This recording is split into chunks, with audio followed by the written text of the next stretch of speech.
Hello students, welcome back to the session of beta decay. So what do you mean before going to beta decay? Let us recall the definition of radioactivity. So radioactivity is nothing but the phenomena or the spontaneous disintegration of a radioactive nucleus by the emission of alpha, beta and gamma radiation. So that is what we call it as the radioactivity. So or in general, whenever any radioactive substance undergo disintegration, so it will be emitting alpha, beta and gamma radiations. So under that, so today we are going to discuss what do you mean by beta decay. So what do you mean by beta decay? We have discussed that is whenever any radioactive sample undergo disintegration, they will emit alpha, beta and gamma radiation. So in this session we will be discussing about beta decay, that is what happens to the atomic number and mass number of the daughter nucleus whenever any parent nucleus undergoes disintegration. Okay, so now let us see how can we represent any beta decay. So before representing the beta decay, so beta decay can be defined in the following way, that is whenever any radioactive sample, okay, which is having a mass number as A, that is, let us consider there is a mass number of any radioactive sample is A and Z is the atomic number of the radioactive element or the radioactive substance, or just you can call this as the parent nucleus. Okay, now whenever any parent nucleus, let us consider that as X is the parent nucleus, if this undergoes a beta decay, okay, in general we are discussing, if it undergoes a beta decay, then the newly formed daughter element will be having a change in its atomic number, but the mass number remains the same. So this type of decay is what we call it as beta decay.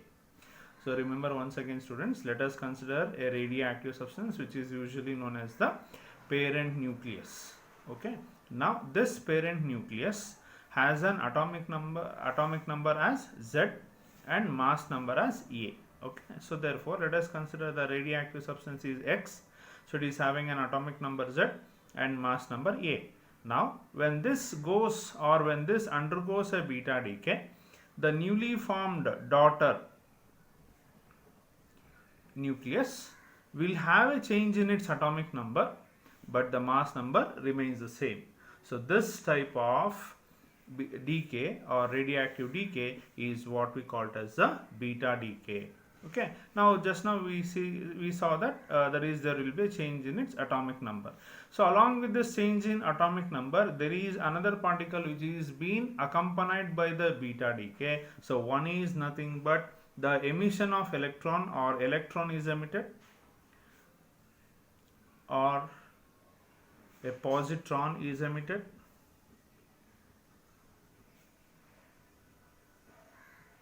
and third one is capture of electron by the nucleus. Remember students, whenever beta decay takes place, the newly formed daughter nuclei will be having a change in its atomic number, but the mass number remains the same, and this will be accompanied by any one of these particles emission or absorption. See, along with this formation of the daughter nucleus with the change in atomic number keeping the mass number as same, there may be emission of electron, there may be emission of positron, or there may be a capture of electron by the nucleus. Okay, or this is also known as the K capture. Okay, we will discuss it later in the same session itself. Now what do you mean? We all know there is what do you mean by electron. So electron is having a charge of 1 coulomb, that is 1.602 into 10 to the power of minus 19 coulomb, right? And the mass of electron can be written as 9.1 into 10 to the power of minus 31 kg, right? So this is the charge and mass of the electron, and we know that electron is negatively charged. Now what is the difference between electron and positron is, positron is an antiparticle of electron. So what do you mean by antiparticle? It means that it will be having the charge same as that of electron, that is 1.602 into 10 to the power of minus 19 coulomb, and mass of positron is same as that of the electron, but the only difference between electron and positron is electron will be having a negative charge and positron will be having a positive charge. Rest all the properties of positron will be same as that of electron itself. Okay, so and remember one point, students, at this stage, for every particle there will be an antiparticle. So therefore the particle here is electron and its antiparticle will be the positron. Okay, so it will be having the same properties with a few changes in its internal properties. So this is what we call it as a positron emission. And there will be a capture of the electron, so by the nucleus at some process of beta decay. So this is what we call it as, that is, this change in the parent to daughter nucleus will be accompanied by another type of instead of emission, there is absorption of the electron, that is what we call it as the K capture. So now let us look into what are the types of beta decay. So there are three types of beta decay. First one is electron emission,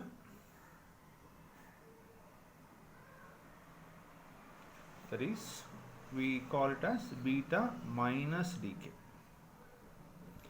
Second one is positron emission,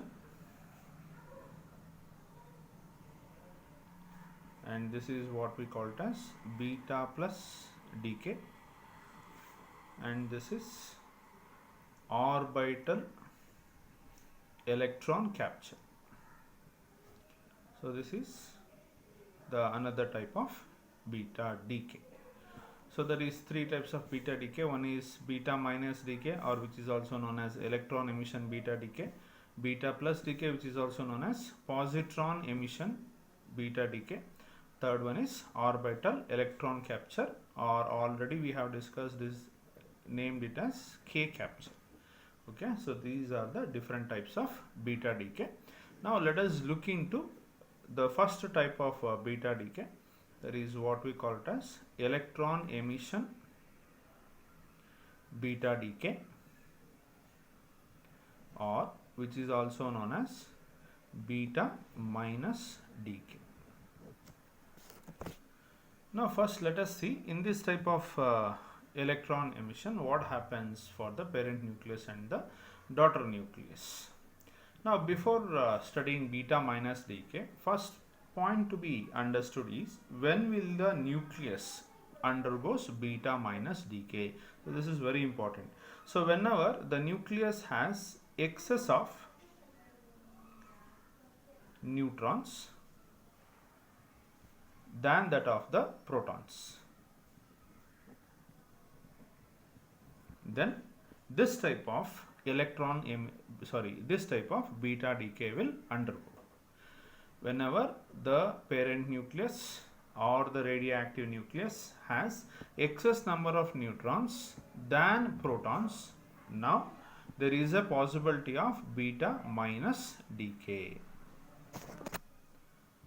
So now the beta minus decay can be represented with the help of an equation. That is, let us consider a daughter nucleus which is having mass number A and atomic number Z. Now when this undergoes beta minus decay, the newly formed daughter nucleus will be having atomic number increased by 1 unit, that is increases by 1, but the mass number remains the same along with the emission of the electron. So this is what we call it as beta decay. As earlier we have discussed, that is whenever any parent nucleus or radioactive substance which is usually called as daughter nucleus, when it undergoes beta minus decay, there will be a change in the atomic number of the daughter element that is formed. So here the atomic number of the daughter element has been increased by 1, but the mass number remains the same, and we have already mentioned it as electron emission. So therefore there will be an emission of the electron along with this change in the atomic number. So this type of beta decay will be known as beta minus decay. So now let us look into a few examples. Let us consider the isotope of hydrogen, that is H13, proton, deuteron, tritium. So we have here H13, that is H13, that is nothing but the isotope of the hydrogen. Now if this undergoes beta minus decay, so there is a formation. So the newly formed daughter element must be having atomic number increased by 1 unit. So here the atomic number is 1.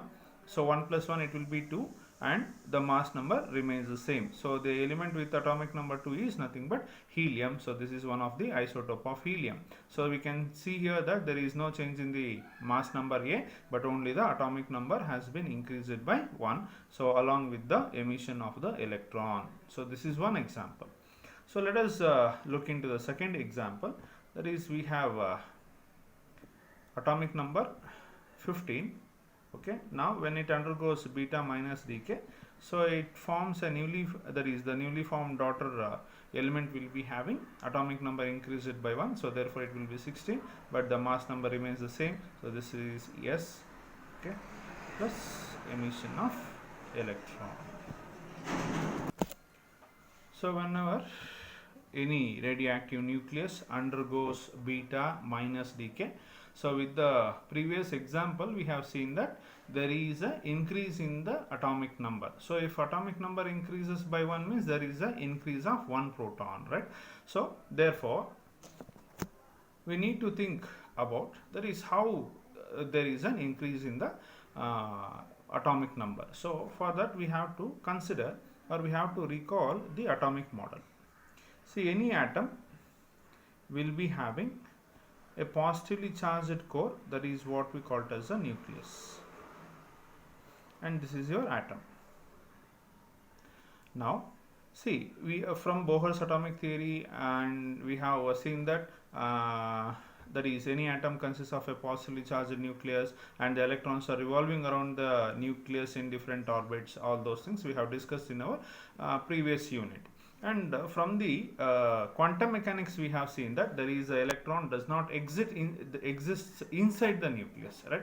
So applications of Heisenberg principles, we can see that the electron does not exist inside the nucleus. We have undergone this concept.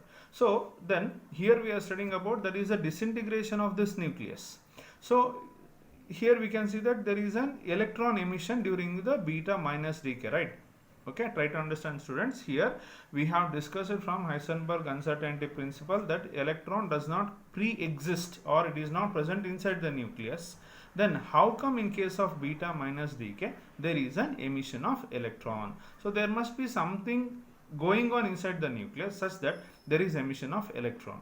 So during beta minus decay, a neutron which is present inside the nucleus will get converted into a proton and an electron. See, we know that beta minus decay takes place in a nucleus where we have number of neutrons greater than the number of protons, right? So therefore the excess neutron which is present inside this nucleus of the radioactive element will get transformed into a proton and an electron. So therefore this proton remains inside the nucleus itself, hence that newly formed daughter nucleus atomic number increases by 1, and this electron will come out of the nucleus. So this is what actually taking place in case of the beta minus decay. So whenever we encounter, or if we say that there is a beta minus decay, so this reaction should come into our mind. So that is during beta minus decay, so the pre-existing neutron inside the nucleus, okay,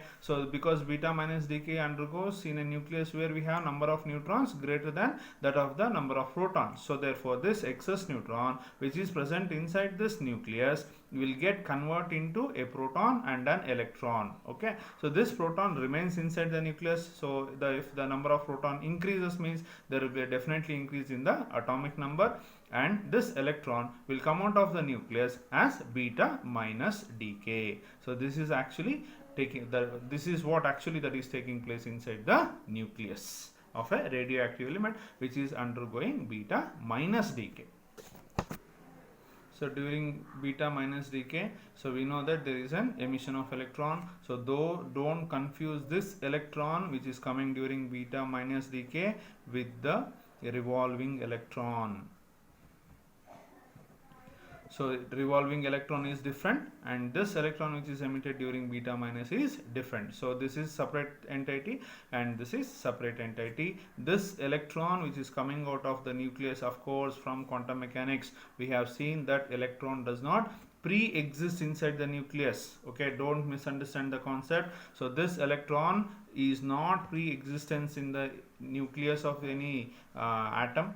Okay, so this electron is only coming out as beta decay, beta minus decay only due to the presence of excess number of neutrons, and when this neutron gets converted into a proton and an electron, this proton stays inside the nucleus and this electron comes out as beta minus decay. And this revolving electron, there is the electrons which are revolving around the nucleus in an atom, are entirely different from this beta minus decay, that is this electron which is emitted during the beta minus decay. Okay, now let us recall the beta minus decay equation. That is, we have the parent nucleus as X and it has atomic number Z and mass number A. So when this undergo beta minus decay, so definitely the newly formed daughter nucleus will be having its atomic number increases by 1 and mass number remains the same along with the emission of this electron. So if you balance the equation, so you'll get back to this original position itself. Z plus 1 minus 1 gets cancelled, so therefore it will be remaining with Z itself. So there is no change in mass number, so therefore A remains as it is. Okay, now let us consider that Mn of A minus Z as the nuclear mass of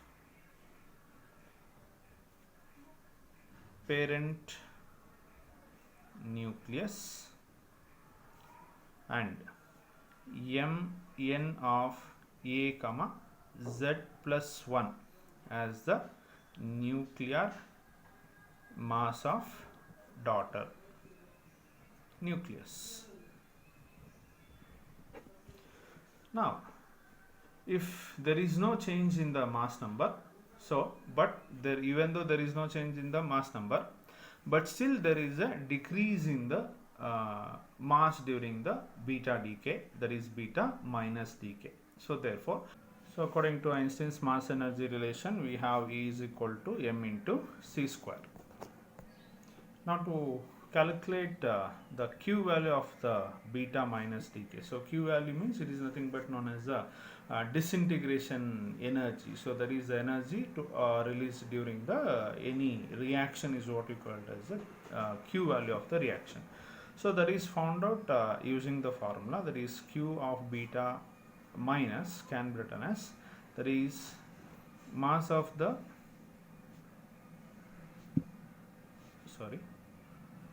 mass of the parent nucleus minus the mass of the products, that is daughter nucleus and the electron, into c square.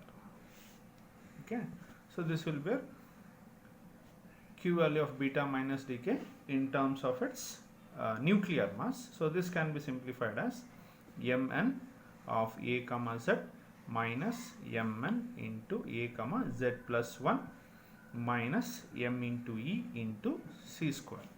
Now if you are replacing this nuclear mass by the atomic mass, that is the mass of the atom, then the same equation can be written as M of A comma Z minus Z into Me. So this is one part. See here, if nothing is written as the subscript, it should be understood that it is the nuclear mass. Since it is the mass of the nucleus or nuclear mass, hence we are represented by the subscript of N. So this is one part, that is if the mass of the atom is subtracted by the mass of the electron, okay, then you'll get the nuclear mass. Okay, in the similarly manner we can write the other part as, so this is for the parent nucleus, and for daughter nucleus it is written as m into a comma z plus 1 minus of z plus 1 into mass of electron minus mass of electron into c square. So why we have taken the mass of electron into z plus 1 means during beta minus decay the atomic number of the parent nucleus has increased by 1 unit. So in order to obtain the total charge conservation, so the mass of the electron or the charge should be increased by 1. So therefore here we have taken minus z plus 1 into me. Okay, so now we have to solve this. Now this will be q of beta minus is equal to nuclear mass of the parent minus m of a comma z plus 1 minus m into z, it is z into me minus me or minus me into c square. So q of beta minus is equal to m of a comma z minus z into me minus m of a comma z plus 1 plus z into me minus into minus plus me minus me into c square. So plus me minus me plus zme and this gets cancelled. So therefore we are remaining with q of beta minus dk, so which will be equal to m of a comma z minus m of a comma z plus 1, so into c square. So if you need or if you subtract the mass of the parent nucleus and the daughter mass of the daughter atom, you will get the q value of this beta minus dk. So from this we can see that q of beta minus, that is the q value of beta minus dk, will be greater than 0. Now so this equation, that is if the mass of the parent atom is greater than or equal to the mass of the products, that is the daughter nucleus plus the mass of the electron, then this is known as the condition for the beta minus decay to takes place. Now this is about beta minus decay.